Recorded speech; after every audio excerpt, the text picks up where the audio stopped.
Hi hello ನಮಸ್ಕಾರ welcome back to my channel. ಇವತ್ತಿನ ವಿಡಿಯೋದಲ್ಲಿ ಕಲ್ಯಾಣ ಇಲಾಖೆ ಕಡೆಯಿಂದ UPSC ಫ್ರೀ ಕೋಚಿಂಗ್ ಯಾವ ಥರ ಅರ್ಜಿ ಹಾಕೋದು ಅಂತಂದು ಈ ವಿಡಿಯೋದಲ್ಲಿ ಅದ್ರ ಬಗ್ಗೆ ಕಂಪ್ಲೀಟಾಗಿ ಮಾಹಿತಿ ಕೊಡ್ತಾ ಹೋಗ್ತೀನಿ. ಹಾಗಾಗಿ ಇನ್ನೂ ಯಾರು ಚಾನಲ್ ಸಬ್ಸ್ಕ್ರೈಬ್ ಮಾಡಿಲ್ಲ ಈಗಲೂ ಸಬ್ಸ್ಕ್ರೈಬ್ ಮಾಡ್ಕೊಳ್ಳಿ, ಲೈಕ್ ಮಾಡಿ, ಕಮೆಂಟ್ ಮಾಡಿ, ಹಾಗೆ ಶೇರ್ ಮಾಡ್ತಾ ಹೋಗಿ. ಇದನ್ನು ಯಾವ ಥರ ಅಪ್ಲೈ ಮಾಡೋಕ್ಕಪ್ಪ ಅಂದರೆ ಡಿಸ್ಕ್ರಿಪ್ಷನ್ ಬಾಕ್ಸ್ ನಿಮಗೆ ಡೈರೆಕ್ಟ್ ಅಪ್ಲೈ ಲಿಂಕ್ನ ಕೊಟ್ಟಿರ್ತೀನಿ. ಅದನ್ನು ಕ್ಲಿಕ್ ಮಾಡ್ಕೊಂಡಾದ್ಮೇಲೆ ನಿಮಗೆ ಈ ಥರ ಇಂಟರ್ಫೇಸ್ ಓಪನ್ ಆಗುತ್ತೆ. ಇದರಲ್ಲಿ ಯಾವ ವೆಬ್ಸೈಟಲ್ಲಿ ಅಪ್ಲೈ ಮಾಡೋಕ್ಕಪ್ಪ ನಿಮಗೆ ಸೇವಾ ಸಿಂಧು ಪೋರ್ಟಲ್ ನಿಮಗೆ ಇದನ್ನು ಅಪ್ಲೈ ಮಾಡ್ತಾ ಹೋಗಬೇಕು. ಆ ಲಿಂಕ್ನ ಕ್ಲಿಕ್ ಮಾಡ್ಕೊಂಡಾದ್ಮೇಲೆ ಈ ಥರ ಇಂಟರ್ಫೇಸ್ ಓಪನ್ ಆಗುತ್ತೆ. ಈ ಥರ ಇಂಟರ್ಫೇಸ್ ಓಪನ್ ಆಗುತ್ತೆ. ಇಲ್ಲಿ ನೀವು ನೋಡ್ತಾ ಇರ್ಬೋದು ಏನಂತ, ಈಗ 2026-27 ಸಾಲಿನ ಹಿಂದುಳಿದ ವರ್ಗದ ಇದು ಕಲ್ಯಾಣ ಇಲಾಖೆ ಕಡೆಯಿಂದ ಉಚಿತ ಊಟ ವಸತಿಯೊಂದಿಗೆ UPSC ನಾಗರಿಕ ಸೇವಾ ಪರೀಕ್ಷಾ ಪೂರ್ವ ತರಬೇತಿಗಾಗಿ ನಿಮಗೇನಪ್ಪ ಅಂದರೆ ಅರ್ಜಿಯನ್ನು ಕರೆದಿದ್ದಾರೆ. ಅದು ಅರ್ಜಿಯನ್ನು ಕೊನೆಯ ದಿನಾಂಕ ಬಂದ್ಬಿಟ್ಟು 3/8/2026 ಅಂದರೆ ಆಗಸ್ಟ್ 3ನೇ ತಾರೀಕು ಕೊನೆಯ ದಿನಾಂಕ ಆಗಿರುತ್ತೆ. ನೆಕ್ಸ್ಟ್ ಕೆಳಗಡೆ ಬಂದರೆ ಇಲ್ಲಿ ಪ್ರಕಟಣೆಯನ್ನು ಕೊಟ್ಟಿದ್ದಾರೆ. ನೀವೇನೋ ಇನ್ ಕೇಸ್ PDF ಬಿಟ್ಟಿರೋ ನೋಡಿ ಓದಿಲ್ಲಪ್ಪ ಅಂದರೆ ಈ ಪ್ರಕಟಣೆ ಮೇಲೆ ಕ್ಲಿಕ್ ಮಾಡ್ಕೊಂಡು ಒನ್ ಟೈಮ್ ಓದ್ಕೋಬಹುದು. ಇಲ್ಲಿ ವಿದ್ಯಾರ್ಥಿಗಳಿಗೆ ಸೂಚನೆ ಕೊಟ್ಟಿದ್ದಾರೆ, ಅದು ಕೂಡ ನೋಡ್ಕೋಬಹುದು. ಇಲ್ಲ ನಾವೆಲ್ಲ ಆಲ್ರೆಡಿ ನೋಡಿದೀವಪ್ಪ ಅಂದರೆ ಡೈರೆಕ್ಟ್ ಇಲ್ಲಿ ಕ್ಲಿಕ್ ಏರ್ ಟು ಅಪ್ಲೈ ಅಂತ ಇದೆಯಲ್ಲ ಅದ್ರ ಮೇಲೆ ಕ್ಲಿಕ್ ಮಾಡ್ಕೊಂಡು ನೀವು ಅಪ್ಲೈ ಮಾಡ್ತಾ ಹೋಗ್ಬೋದು. ಇವಾಗ ನಾನು ಕ್ಲಿಕ್ ಏರ್ ಟು ಅಪ್ಲೈ ಅಂತ ಅದ್ರ ಮೇಲೆ ಕ್ಲಿಕ್ ಮಾಡ್ತಾ ಇದ್ದೀನಿ. ಅದ್ರ ಮೇಲೆ ಕ್ಲಿಕ್ ಮಾಡ್ಕೊಂಡಾದ್ಮೇಲೆ ನಿಮಗೆ ನೆಕ್ಸ್ಟ್ ಸೇವಾ ಸಿಂಧು ಪೋರ್ಟಲ್ ಓಪನ್ ಆಗುತ್ತೆ. ಈ ಥರ ಸೇವಾ ಸಿಂಧು ಪೋರ್ಟಲ್ ಓಪನ್ ಆದಮೇಲೆ ಇಲ್ಲಿ ಫಸ್ಟ್ ಬಾಕ್ಸ್ ಒಳಗೆ ನಿಮಗೆ ನಿಮ್ಮದು ಫೋನ್ ನಂಬರ್ ಎಂಟ್ರಿ ಮಾಡಬೇಕು. ಫೋನ್ ನಂಬರ್ ಎಂಟ್ರಿ ಆದಮೇಲೆ ಇಲ್ಲಿ ಗೆಟ್ OTP ಅಂತ ಕ್ಲಿಕ್ ಮಾಡ್ಕೊಳ್ಳಿ. ಗೆಟ್ OTP ಕ್ಲಿಕ್ ಮಾಡ್ಕೊಂಡಾದ್ಮೇಲೆ ಇಲ್ಲಿ ಈ ಜಾಗದಲ್ಲಿ ನಿಮಗೆ ಏನಪ್ಪ ಅಂದರೆ OTP ಬರುತ್ತೆ. OTP ಎಂಟ್ರಿ ಮಾಡ್ಕೊಳ್ಳಿ. OTP ಬಂದಾದ್ಮೇಲೆ ಕೆಳಗಡೆ ಇಲ್ಲಿ ಕ್ಯಾಪ್ಚಾ ಕೊಟ್ಟಿದ್ದಾರೆ. ಆ ಕ್ಯಾಪ್ಚಾನ ಈ ಬಾಕ್ಸ್ ಒಳಗೆ ಎಂಟ್ರಿ ಮಾಡಿಕೊಂಡು ಇಲ್ಲಿ ಸಬ್ಮಿಟ್ ಮೇಲೆ ಕ್ಲಿಕ್ ಮಾಡ್ಕೊಳ್ಳಿ. ಸಬ್ಮಿಟ್ ಮೇಲೆ ಕ್ಲಿಕ್ ಮಾಡ್ಕೊಂಡಾದ್ಮೇಲೆ ನಿಮಗೆ ನೆಕ್ಸ್ಟ್ ಪೇಜ್ಗೆ ರೀಡೇಟ್ ಆಗ್ತೀರಾ. ಅಲ್ಲಿ ಏನು ಮಾಡೋಕ್ಕಪ್ಪ, ನೀವು ಸಬ್ಮಿಟ್ ಮೇಲೆ ಕ್ಲಿಕ್ ಮಾಡ್ಕೊಂಡಾದ್ಮೇಲೆ ನಿಮಗೆ ಈ ಥರ ಇಂಟರ್ಫೇಸ್ ಓಪನ್ ಆಗುತ್ತೆ. ಈ ಥರ ಇಂಟರ್ಫೇಸ್ ಓಪನ್ ಆದ್ಮೇಲೆ ಇಲ್ಲಿ ರೈಟ್ ಸೈಡ್ ಲೆಫ್ಟ್ ಸೈಡ್ ಇಲ್ಲಿ ಅಪ್ಲೈ ಫಾರ್ ಸರ್ವಿಸ್ ಅಂತ ಆಪ್ಷನ್ ಕಾಣ್ತಾ ಇದೆ ಅಲ್ವಾ, ಇದ್ರ ಮೇಲೆ ಟ್ಯಾಪ್ ಮಾಡ್ಕೊಂಡಾದ್ಮೇಲೆ ಕೆಳಗಡೆ we for all available service ಅಂತ ಒಂದು ಆಪ್ಷನ್ ಕಾಣುತ್ತೆ. ಅದ್ರ ಮೇಲೆ ಟ್ಯಾಪ್ ಮಾಡ್ಕೊಂಡ್ರೆ ವ್ಯೂ ಆಲ್ ಅವೈಲೇಬಲ್ ಸರ್ವಿಸ್ ಅಂತ ಇದೆಯಲ್ಲ ಅದ್ರ ಮೇಲೆ ಟ್ಯಾಪ್ ಮಾಡ್ಕೊಳ್ಳಿ. ಅದ್ರ ಮೇಲೆ ಟ್ಯಾಪ್ ಮಾಡ್ಕೊಂಡಾದ್ಮೇಲೆ ಏನಪ್ಪ ನಿಮಗೆ ನೆಕ್ಸ್ಟ್ ಇದೆ ಯಾವ್ಯಾವ ಸರ್ವಿಸ್ ಅವೈಲೇಬಲ್ ಇದೆ ಅಂತ ನಿಮಗೆ ಕಂಪ್ಲೀಟ್ ಆಗಿ ಶೋ ಆಗ್ತಾ ಹೋಗುತ್ತೆ. ನಮಗೆ ಇವಾಗ ಏನು UPSC ಅಪ್ಲಿಕೇಶನ್ ಆಗ್ತಿದೆಯಲ್ವಾ, ಹಾಗಾಗಿ ಇಲ್ಲಿ ಇಲ್ಲಿ ರೈಟ್ ಸೈಡ್ ಸರ್ಚ್ ಆಪ್ಷನ್ ಕಾಣ್ತಾ ಇದೆಯಲ್ಲ ಅಲ್ಲಿ ಸರ್ಚ್ ಬಾರಲ್ಲಿ ನಿಮಗೆ UPSC ಅಂತ ಸರ್ಚ್ ಮಾಡ್ಕೊಳ್ಳಿ. UPSC ಅಂತ ಸರ್ಚ್ ಮಾಡ್ಕೊಳ್ಳಿ. UPSC ಸರ್ಚ್ ಮಾಡ್ಕೊಂಡಾದ್ಮೇಲೆ ನಿಮಗೆ ಇಲ್ಲಿ ಈಗ ಅಪ್ಲೈ ಮಾಡೋಕ್ಕೆ ಲಿಂಕ್ ಓಪನ್ ಆಗುತ್ತೆ. ಇಲ್ಲಿ ಫಸ್ಟ್ನೇ ಆಪ್ಷನ್ ಬಂದ್ಬಿಟ್ಟು online application for UPSC pre examination coaching with ಏನಪ್ಪ ಅಂದ್ರೆ ವಿತ್ ಫುಡ್ ಅಂಡ್ ಅಕಾಮಿಡೇಷನ್ ಅಂತ ಅದು ಬ್ಯಾಕ್ವರ್ಡ್ ಕ್ಲಾಸ್ ಡಿಪಾರ್ಟ್ಮೆಂಟ್ಗೆ ಏನಪ್ಪ ಅಂದ್ರೆ ಇಲ್ಲಿ ಅದನ್ನ ಅಪ್ಲಿಕೇಶನ್ ಬಿಟ್ಟಿದ್ದಾರೆ. ನೀವೇನೋ ಸೋಷಿಯಲ್ ವೆಲ್ಫೇರ್ ಕೂಡ ನೀವು ಅಪ್ಲಿಕೇಶನ್ ಕೂಡ ಬಿಟ್ಟಿದ್ದಾರೆ. ಅದು ಬಂದು ಪ್ರೀ ಎಕ್ಸಾಮಿನೇಷನ್ ಅಪ್ಪ ಅಂದ್ರೆ ಕೋಚಿಂಗ್ UPSC ಅದನ್ನು ಕೂಡ ಇಲ್ಲಿ ನೋಟಿಫಿಕೇಶನ್ ರಿಲೀಸ್ ಮಾಡಿದ್ದಾರೆ. ಜಸ್ಟ್ ನಾವೇನಪ್ಪ ಅಂದ್ರೆ UPSC ಅಪ್ಲಿಕೇಶನ್ ಹಾಕಬೇಕು. ಹಾಗಾಗಿ ಇಲ್ಲಿ ಏನಪ್ಪ ಅಂದ್ರೆ ಫಸ್ಟ್ ಆಪ್ಷನ್ ಮೇಲೆ ಟ್ಯಾಪ್ ಮಾಡ್ಕೊಳ್ಳಿ. ಫಸ್ಟ್ ಆಪ್ಷನ್ ಮೇಲೆ ಟ್ಯಾಪ್ ಮಾಡ್ಕೊಂಡಾದ ನಿಮಗೆ ನೆಕ್ಸ್ಟ್ ಏನಪ್ಪ ಅಂದ್ರೆ ಹಿಂದುಳಿದ ವರ್ಗದ ಕಲ್ಯಾಣ ಇಲಾಖೆ ಒಂದು ವೆಬ್ಸೈಟ್ ಓಪನ್ ಆಗುತ್ತೆ. ಈ ವೆಬ್ಸೈಟ್ ಮುಖಾಂತರ ನೀವೇನಪ್ಪ ಅಂದ್ರೆ ಅಪ್ಲಿಕೇಶನ್ ಹಾಕಬೇಕು. ಅಪ್ಲಿಕೇಶನ್ ಹಾಕೋದ್ರ ಮುಂಚೆ ಇಲ್ಲಿ ಆಧಾರ್ ಅಥೆಂಟಿಕೇಶನ್ ಅಂತ ಇದೆಯಲ್ವಾ, ಇದೊಂದು ಕಾಣ್ತಾ ಇದೆ. ಕೆಳಗೆ ಗೆಟ್ ಆಧಾರ್ ಅಂತ ಕಾಣ್ತಿದೆ.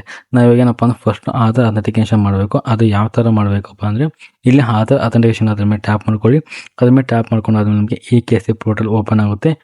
KYC ಪೋರ್ಟಲ್ ಓಪನ್ ಆದಮೇಲೆ ಇಲ್ಲಿ ಫಸ್ಟು ಇಲ್ಲಿ ಆಧಾರ್ ನಂಬರ್ ಅಂತ ಇದೀವ, ನಿಮ್ಮದು ಆಧಾರ್ ನಂಬರ್ ಹಾಕಬೇಕು. ಅಂದರೆ ಯಾರ್ದು ಅರ್ಜಿ ಹಾಕ್ತಿದ್ದೀರಾ ಅವ್ರದ್ದು ಆಧಾರ್ ನಂಬರ್ ಹಾಕಿ ಅದಾದಮೇಲೆ ಇಲ್ಲಿ ಲೆಫ್ಟ್ ಸೈಡು ಚಿಕ್ಕದೊಂದು ಬಾಕ್ಸ್ ಕಾಣ್ತಾ ಇದೆ, ಅದ್ರ ಮೇಲೆ ಟ್ಯಾಪ್ ಮಾಡ್ಕೊಳ್ಳಿ.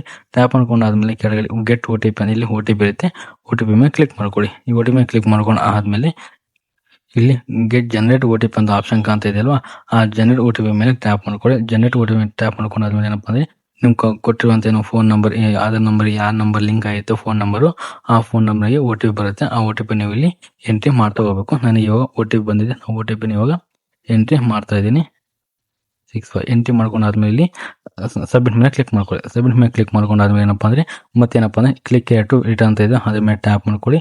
ಅದ್ರ ಮೇಲೆ ಟ್ಯಾಪ್ ಮಾಡ್ಕೊಂಡಾದ್ಮೇಲೆ ಇವಾಗ ಏನಪ್ಪ ಅಂದರೆ ಇಲ್ಲಿ ಗೆಟ್ ಆಧಾರ್ ಡೀಟೇಲ್ಸ್ ಅಂತ ಇದೆಯಲ್ಲ ಅದ್ರ ಮೇಲೆ ಟ್ಯಾಪ್ ಮಾಡ್ಕೊಂಡ್ರೆ ನಿಮ್ದೆಲ್ಲ ಏನಪ್ಪ ಅಂದರೆ ಫೋಟೋ ಆಗಿರ್ಬೋದು, ನಿಮ್ಮದು date of birth, name automatic ಆಗಿ ಅಲ್ಲಿ ಫೆಚ್ ಆಗಿ ಬರುತ್ತೆ. ಇನ್ ಕೇಸ್ ನಿಮಗೆ ಫೆಚ್ ಆಗಿ ಬರಲಿಲ್ಲಪ್ಪ ಅಂದರೆ ಸ್ವಲ್ಪ ವೇಟ್ ಮಾಡಬೇಕು. ಓಕೆನಾ, ಒಂದೊಂದು ಟೈಮು ಸರ್ವರ್ ಬಿಸಿ ಇರುತ್ತೆ, ಕೆಲವರಿಗೆ ಬರೋದಿಲ್ಲ. ಹಾಗಾಗಿ ಸ್ವಲ್ಪ ಹೊತ್ತು ವೇಟ್ ಮಾಡಿಕೊಂಡು ಗೆಟ್ ಆಧಾರ್ ಡೀಟೇಲ್ಸ್ನ ಫೆಚ್ ಮಾಡ್ಕೋಬೇಕು. ಫೆಚ್ ಮಾಡ್ಕೊಂಡಾದ್ಮೇಲೆ ನಿಮ್ಮದು ಫೋಟೋ ಶೋ ಆಗ್ತಿರುತ್ತೆ. ಓಕೆ, ಇಲ್ಲಿ ನಿಮ್ಮದು ಫೋಟೋ ಶೋ ಆಗ್ತಿರುತ್ತೆ, ಅದು ನೀವೇ ಹೌದನ್ನು ಚೆಕ್ ಮಾಡ್ಕೋಬೇಕು.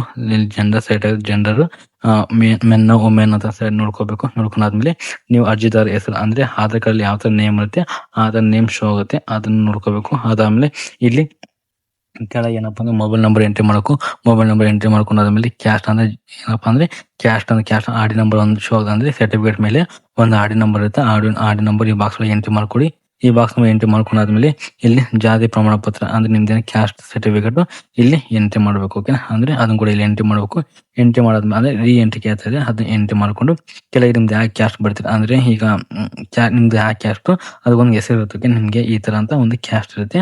ಆ ಕ್ಯಾಸ್ಟ್ ನೇಮ್ ಎಂಟ್ರಿ ಮಾಡ್ಕೊಳ್ಳಿ. ಕ್ಯಾಸ್ಟ್ ನೇಮ್ ಎಂಟ್ರಿ ಮಾಡ್ಕೊಂಡಾದ್ಮೇಲೆ ಇಲ್ಲಿ ಇಮೇಲ್ ಕೇಳುತ್ತೆ, ನೀವು ಯಾವ ಇಮೇಲ್ ಯೂಸ್ ಮಾಡ್ತೀರಾ ಆ ಇಮೇಲ್ ಕಂಪಲ್ಸರಿ ಕೊಡಬೇಕು. ಅದು ಆ ಇಮೇಲ್ ರೆಗ್ಯುಲರ್ ಆಗಿ ನೀವು ಯೂಸ್ ಮಾಡ್ತಿರ್ಬೇಕು. ಯಾಕಪ್ಪ ಅಂದ್ರೆ ಯಾವುದೋ ಒಂದು ನೋಟಿಫಿಕೇಶನ್ ಆಗಲಿ PDF ಆಗಲಿ ಅದೇ ಒಂದು ಮೇಲಿಗೆ ಬರ್ತಾ ಇರುತ್ತೆ.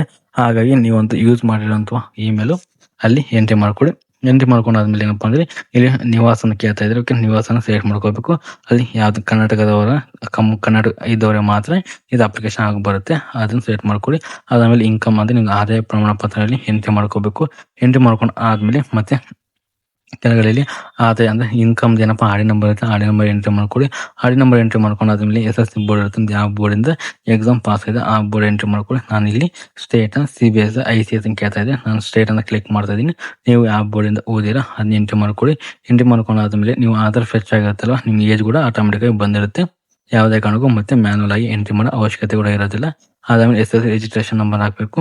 ನೆಕ್ಸ್ಟ್ ಇಲ್ಲಿ ತಂದೆ ಹೆಸರು ಎಂಟ್ರಿ ಮಾಡಬೇಕು. ತಂದೆ ಹೆಸರು ಎಂಟ್ರಿ ಆದ್ಮೇಲೆ ಇಲ್ಲಿ 10ನೇ ತರಗತಿ ವಿದ್ಯಾರ್ಥಿ ಹೆಸರು ನಿಮ್ಮ SSC ಮಾರ್ಕ್ಸ್ ಅಲ್ಲಿ ನಿಮ್ದು ಯಾವ ತರ ನೇಮ್ ಇದೆ ಆ ತರ ನೇಮ್ ಅಲ್ಲಿ ಮ್ಯಾನುವಲ್ ಆಗಿ ಎಂಟ್ರಿ ಮಾಡ್ಕೊಳ್ಳಿ. ಮ್ಯಾನುವಲ್ ಎಂಟ್ರಿ ಮಾಡ್ಕೊಂಡಾದ್ಮೇಲೆ ಇಲ್ಲಿ ತಾಯಿ ಹೆಸರು ಕೇಳುತ್ತೆ, ತಾಯಿ ಹೆಸರು ಎಂಟ್ರಿ ಮಾಡ್ಕೊಳ್ಳಿ. ತಾಯಿ ಹೆಸರು ಎಂಟ್ರಿ ಮಾಡ್ಕೊಂಡಾದ್ಮೇಲೆ ಪಕ್ಕದಲ್ಲಿ SSC ಉತ್ತೀರ್ಣ ವರ್ಷ ಅಂದ್ರೆ ಯಾವ ಇಯರ್ ಒಳಗೆ ನೀವು SSC ಪಾಸ್ ಆಗಿರೋ ಅದನ್ನ ಎಂಟ್ರಿ ಮಾಡ್ಕೊಳ್ಳಿ. ಆಮೇಲೆ SSC ಒಳಗೆ ನೀವು ಎಷ್ಟು ಪರ್ಸೆಂಟೇಜ್ ತೆಗ್ತೀರಾ ಅದನ್ನ ಎಂಟ್ರಿ ಮಾಡ್ಕೋಬೇಕು.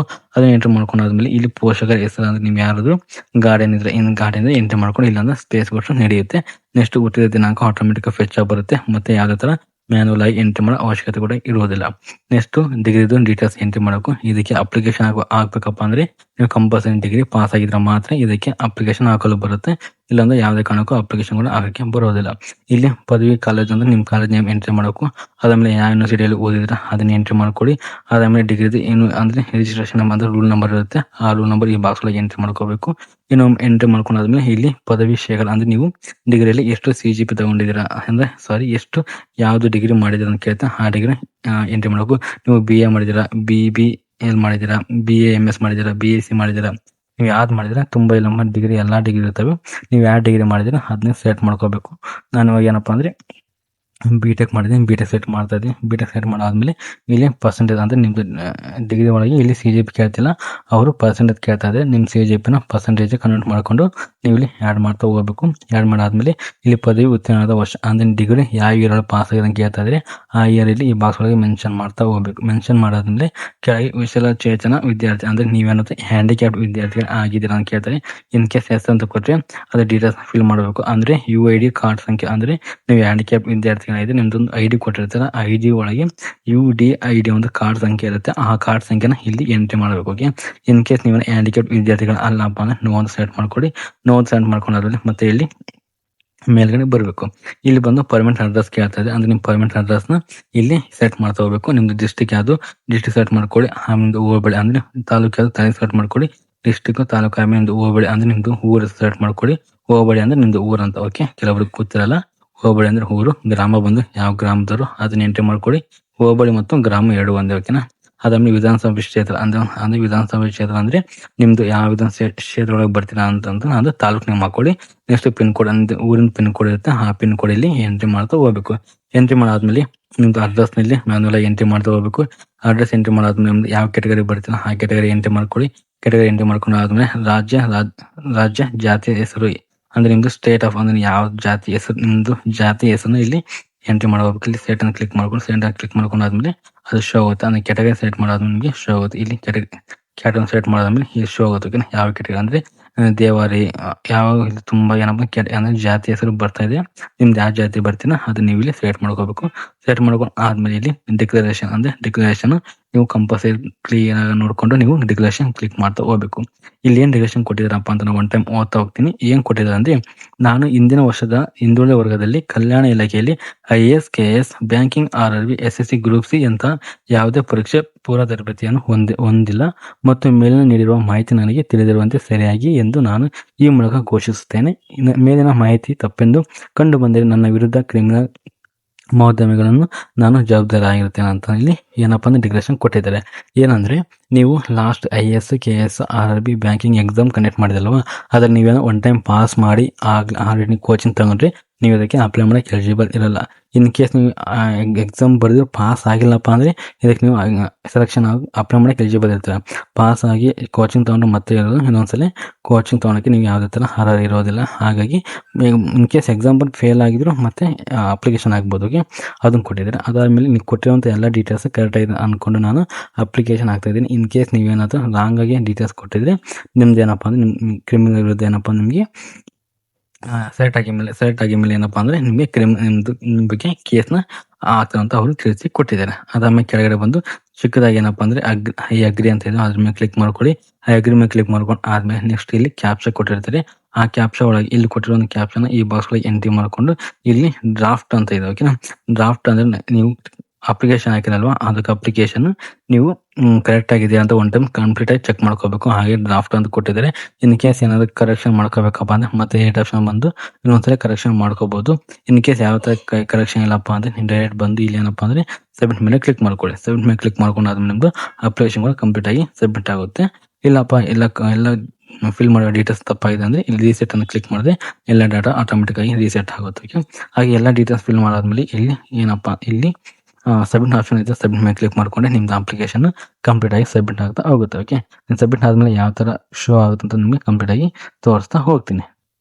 ಓಕೆ, ಏನಪ್ಪ ಅಂದರೆ ನೀವು ಅಪ್ಲಿಕೇಶನ್ ಸಬ್ಮಿಟ್ ಆದಮೇಲೆ ನಿಮಗೆ ಒಂಥರ ಡ್ರಾಫ್ಟ್ ಅಂದರೆ ಅಪ್ಲಿಕೇಶನ್ ಸಬ್ಮಿಟ್ ಆದ ಫಾರ್ಮ್ ಶೋ ಆಗುತ್ತೆ. ಆ ಫಾರ್ಮ್ ಡೌನ್ಲೋಡ್ ಮಾಡ್ಕೊಂಡು ನಿಮ್ಮದು ಫ್ಯೂಚರ್ ರೆಫರೆನ್ಸ್ ಒಳಗೆ ಇಟ್ಕೋಬೇಕು. ಯಾಕಪ್ಪ ಅಂದರೆ ನೀವು ಎಕ್ಸಾಮ್ ಪಾಸ್ ಆದಮೇಲೆ ಡಾಕ್ಯುಮೆಂಟ್ ವೆರಿಫಿಕೇಷನ್ ಹೋದಾಗ ಆ ಅಪ್ಲಿಕೇಶನ್ ಫಾರ್ಮ್ ನೀವು ತೋರಿಸ್ಬೇಕಾಗಿರುತ್ತೆ. ಹಾಗಾಗಿ ನೀವು ಸಬ್ಮಿಟ್ ಮಾಡಿದ ಅಪ್ಲಿಕೇಶನ್ ಫಾರ್ಮ್ ಬರುತ್ತಲ್ಲ ಅದನ್ನು ಡೌನ್ಲೋಡ್ ಮಾಡಿಕೊಂಡು ಸೇವ್ ಆಗಿ ಇಟ್ಕೋಬೇಕು. ಓಕೆ, ಇದಿಷ್ಟು ಏನಪ್ಪ ಅಂದರೆ ಈ ಥರ ಫ್ರೀ ಕೋಚಿಂಗ್ ಅರ್ಜಿಯನ್ನು ಈ ಥರ ಆಗ್ತಾ ಹೋಗಬೇಕು. ಇನ್ ಕೇಸ್ ನಿಮ್ಗೆ ಏನೋ ಡೌಟ್ ಇದ್ದರೆ ಕಮೆಂಟ್ ಬಾಕ್ಸಲ್ಲಿ ಕಮೆಂಟ್ ಮಾಡಿ, ಅದ್ರ ಬಗ್ಗೆ ನಾನು ನೆಕ್ಸ್ಟ್ ಮಾಹಿತಿ ಕೊಡ್ತಾ ಹೋಗ್ತೀನಿ. ಇದಿಷ್ಟು ಈ ವಿಡಿಯೋ ಬಗ್ಗೆ ಮಾಹಿತಿ ಆಯಿತು. ವಿಡಿಯೋ ಇಷ್ಟ ಆದರೆ ಲೈಕ್ ಮಾಡಿ, ಕಮೆಂಟ್ ಮಾಡಿ, ಹಾಗೆ ಶೇರ್ ಮಾಡ್ತಾ ಹೋಗಿ. ವಿಡಿಯೋ ನೋಡೋದಕ್ಕಾಗಿ ಧನ್ಯವಾದಗಳು.